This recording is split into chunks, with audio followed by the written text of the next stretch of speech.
For more on the Dallas shootings, we're joined by Mary Ellen O'Toole. She's a former FBI senior profiler and one of the world's foremost experts on mass shootings. Mary Ellen, good morning. Good morning. You heard what was in Jeff's report. The suspect apparently planned this for some time, kept a personal journal of combat tactics. What do you make of what little we know of him so far? Well, it's important to note that this kind of a crime, and as evidenced by his behavior at the scene, was really based on a lot of planning. And it actually began in the brain. He's probably thought about this for years, and he's fantasized about it, and then it moves into the developmental stages where he acquires the weapons and the ammunition and the other items that he needs to carry it out.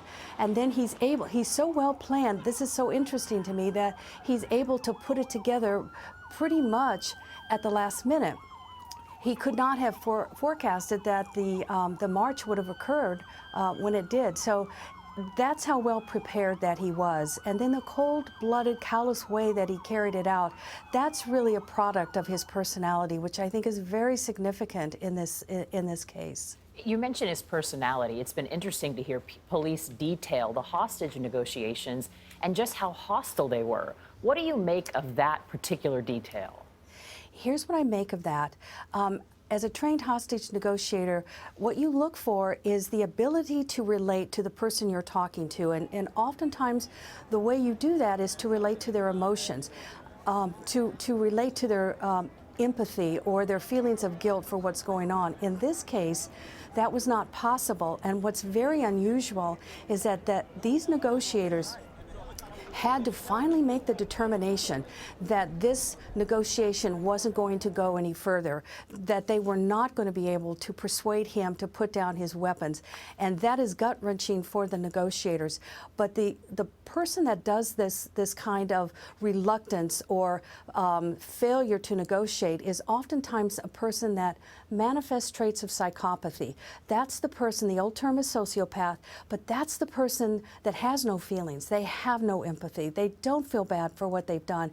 And at the same time, they're very cold, callous individuals. That's the person that this behavior seems to suggest. So it's not really confusing to me that Dallas had to make the decision that they did. Were you surprised, Mary Ellen, that they found bomb-making materials in his home?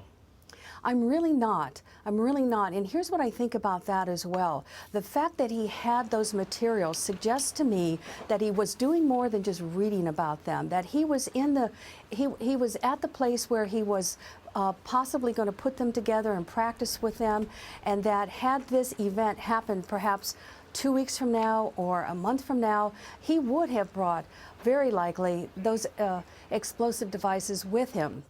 So I think he did not have the time to really put them together or practice with them, and that may have been the only reason that he didn't have them, which of course would have made this already tragic event 10 times as bad. When you think about this situation in the broader picture, does someone like this inspire other people?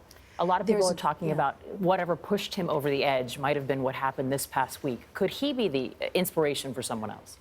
Well, yes, he can. And I wouldn't say that he was pushed over the edge. I mean, this was a very, he did this. He was motivated. He chose to do this. Make no mistake about that. But here's what's very concerning is that in less than a month, we will be looking at the 50-year anniversary of the Texas Tower shooting, in which Charles Whitman went up to the Texas Tower, and for 90 minutes, he was the same predatory person that we saw in this shooter a couple of days ago. So you have the combination of this case coming up in less than a month, what we saw a couple of days ago. That's going to be a very strong motivator to someone else who's already contemplating carrying out a similar act. This won't cause someone to do it, but someone who's already doing it, it will inspire them. All right, Mary Ellen O'Toole, thank you so much for your perspective this morning.